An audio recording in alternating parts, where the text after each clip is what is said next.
Habis hok pelek. Habis hawa ni belon ni kita duk usin ke apa be? Semi habis dah be. Ni ngas pelek ni. Habis hok kita. Hok kita pergi ambil pun habis saning. Hok yo mari atas hok lo pun 10 pelek pun habis dah. Mari atas habis lecing dah 10 pelek tu.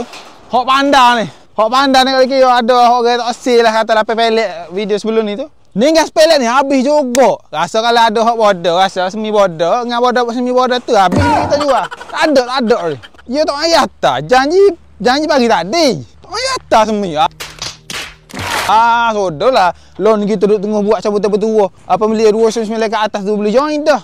Satu nama. Kalau cukup 1000, 2 nama. 2000, 3 nama.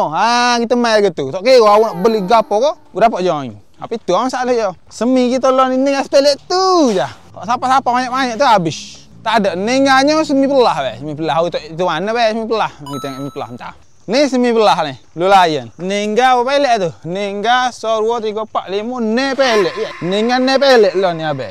Daripada belah-belah agak, belah-belah pelek agak ni. Semi belah Blue Lion ni ningga ni ya.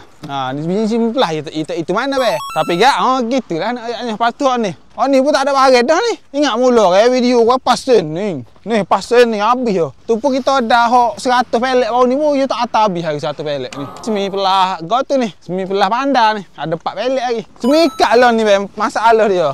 Ni baru balik atas semi ni 3 pelek, 4 pelek. Ngisi kawan semi ah. Semi tak ada. Semi tak ada habis. Habis bah. Ada trik semi lagi tak? Ada. Oh, elah. Bagi pelek dulu tak? Oh, ya dah 3 pelek be. Bagi pelek dulu pas tu. Oh, nyanyo. Okey dah demo yang kawal lah ni. Bagi habis sodah lah. Ni ngah renje-renje pun tak ada ni tak. Ada 3 bit be.